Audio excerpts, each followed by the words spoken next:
Je suis curieux, combien d'entre vous se considèrent comme des musulmans dévots? Voyez un lever de main.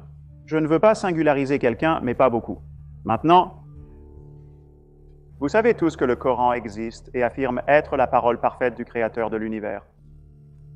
Vous êtes conscient qu'une fois que vous avez entendu cette possibilité et que vous l'avez rejetée, vous allez tous en enfer pour l'éternité. Le docteur Craig et moi irons en enfer si cette vision de la vie est vraie. Le problème est que tout ce que le docteur Craig a dit ce soir, avec quelques modifications, pourrait être dit en défense de l'islam. En fait, a été dit en défense de l'islam. Un livre prétend être la parole du Créateur de l'univers et nous dit quelque chose. La logique est identique dans les deux cas. Sur la nature de la réalité morale et comment y vivre.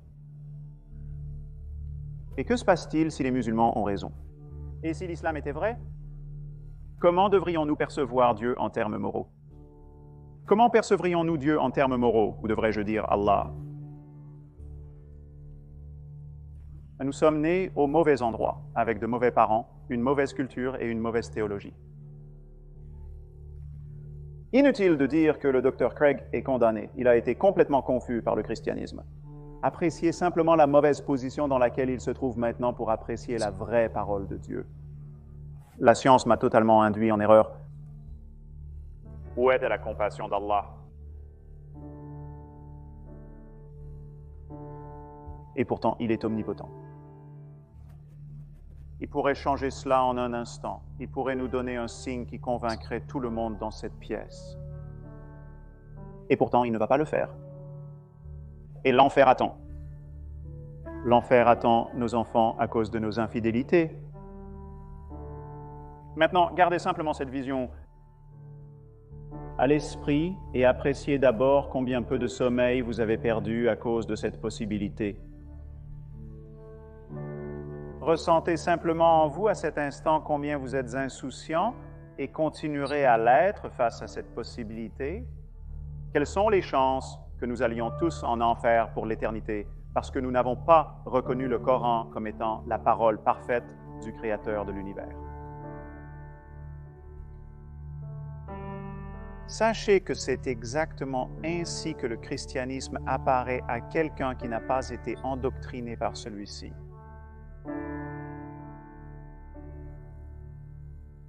La Bible, à mon avis, ne peut pas être le véritable dépôt de notre sagesse morale en aucun sens. Parce que lorsque vous allez la lire, vous êtes obligé d'ignorer certains passages ou de les réinterpréter de manière plutôt agressive pour les conformer à ce que vous avez maintenant au XXIe siècle toutes les raisons de croire que c'est bien ou une direction valable socialement. C'est donc un fait gênant que l'esclavage soit approuvé dans la Bible.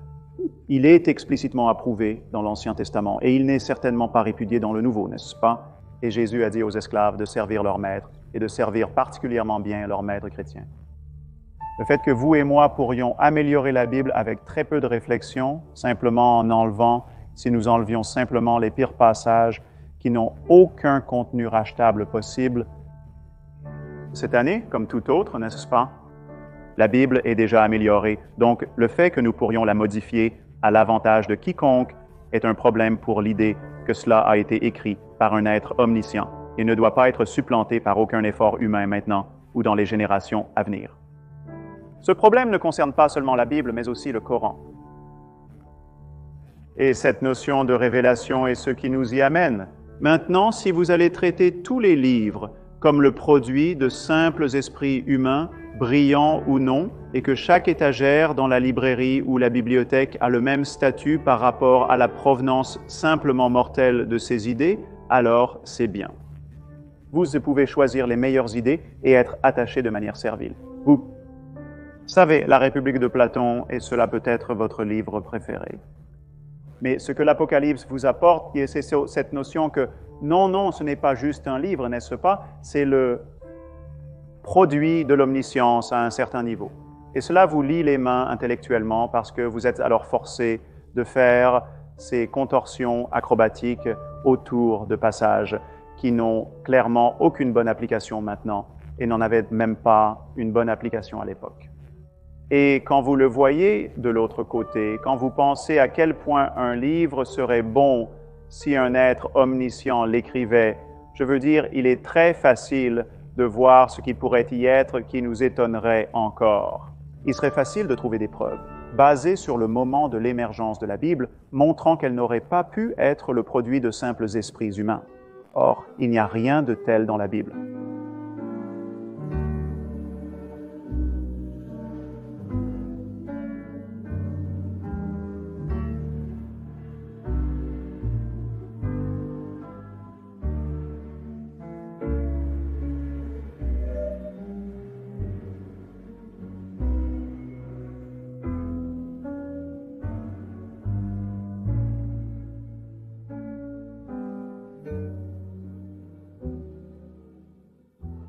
Il est vrai que la science n'a pas de musique ou quelque chose qui touche ce canal, et nous avons vraiment juste des arguments et des descriptions sur la façon dont le monde est.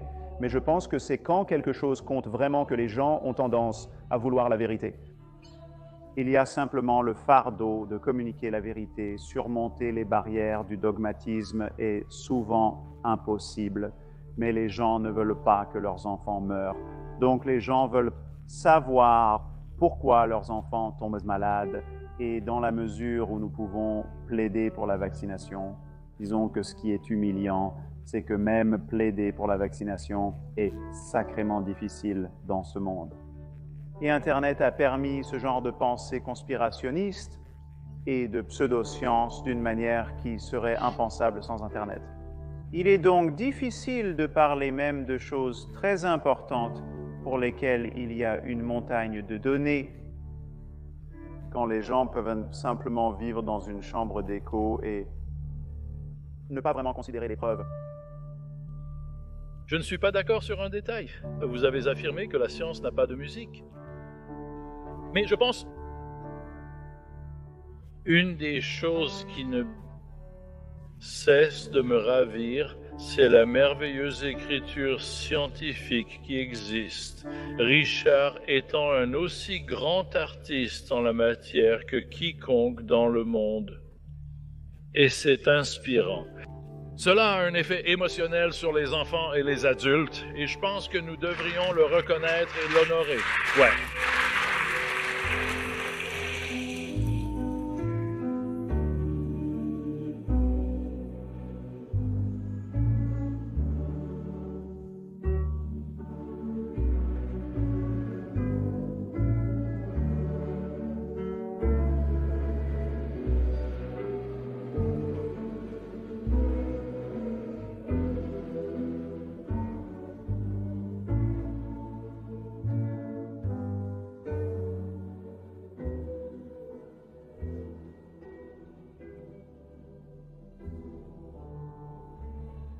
Si vous vous réveillez demain matin en pensant que dire quelques mots latins sur vos crêpes va les transformer en le corps d'Elvis Presley, vous avez perdu la tête.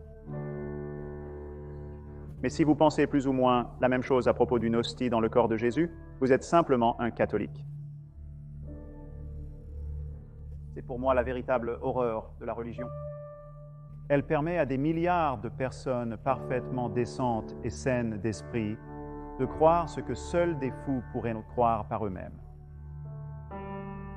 Et pourtant, vous mettez quelques histoires de miracles dans un livre ancien, et la moitié des gens sur Terre pensent qu'il est légitime d'organiser leur vie autour de cela.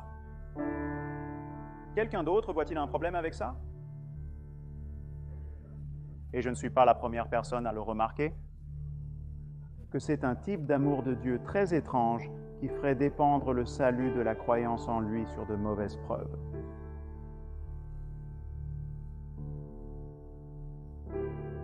Je veux revenir à la question centrale de la croyance, car c'est vraiment le problème. Sans croyance, la religion disparaît. Sans croyance, la science disparaît.